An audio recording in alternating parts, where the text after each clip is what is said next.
page 546 et 547 ka tafsir al-Qur'an de sura 59 dalika ko wadi dum bi'annam sabu kambe sha'ullaha bilundike Allah wa rasulahu in la makko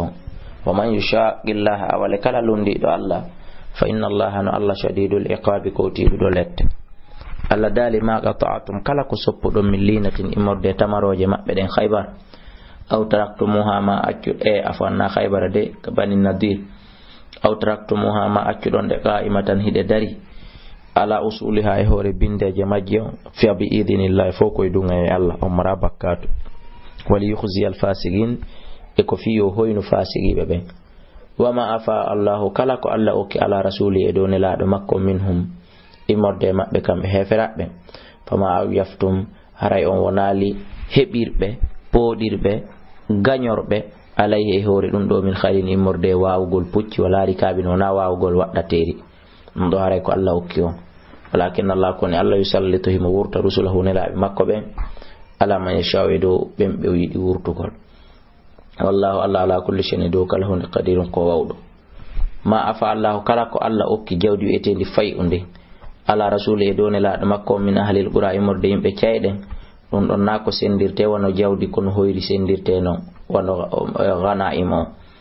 haray dum do konno sendirte falillahi haray no wodani Allah feccere wali rasul no wodani ne laado feccere wali dil qurba no wodani jomirabe battondiral wal yatama wal masakin wa binis sabil wodani goto kala be do feccere ko Allah wadiri dum ndi do sendiraka wono ganaim diya ko feji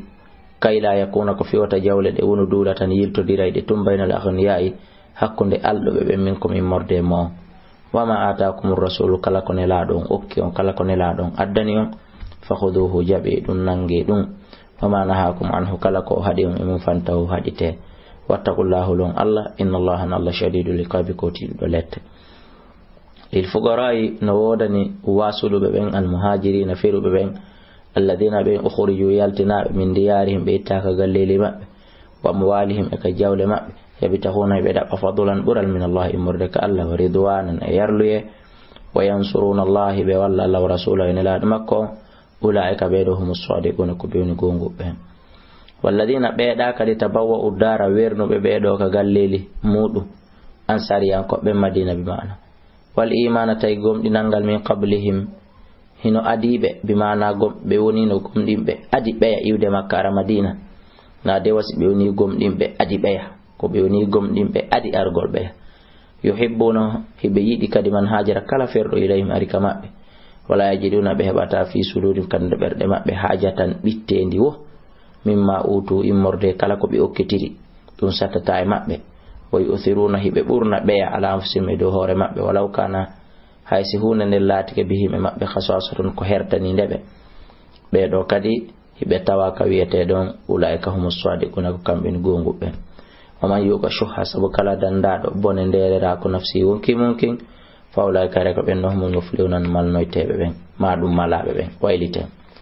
walladina ben jaa'u arbe min ba'dihim baaw mabbe kadi dum won enen iwtide be baaw be andi sinano dum haray waccore den do ko muhajirina e ansar tun kono enen kadi en natika jaa'u min ba'dihim yaquluna harahibe wi'a rabbana jomame yaghfir lana ya famen wal ikhwanina musibe amen alladina bi sabaquna diti ben bil imani ka gomdinal wala tajal wa ta'adu fi qulubina kabirda amen ghillan ganyanandi lil ladina wananda ben amanu gomni rabbana jomame innaka Allah raufun ka hayno to rahimun yurmetedo alam taraka ya lil ladina fade bena faguna figibe yaquluna hibe wi'ana li ikhwanihim ne gotol mabbe alladina ben kafaru yeddube min ahli alkitabi mordeyim be deftebe be inna la in ukhrijtum wallahi son yaltinama ka galleli mo dana khrujanna men yaltay ma ko wondude mo wala nuti'u men doftata ko fiikum e modon ahadan hay e goto abadan poma bi mana men doftata ko goddo go fi modon bi mana fi habugol do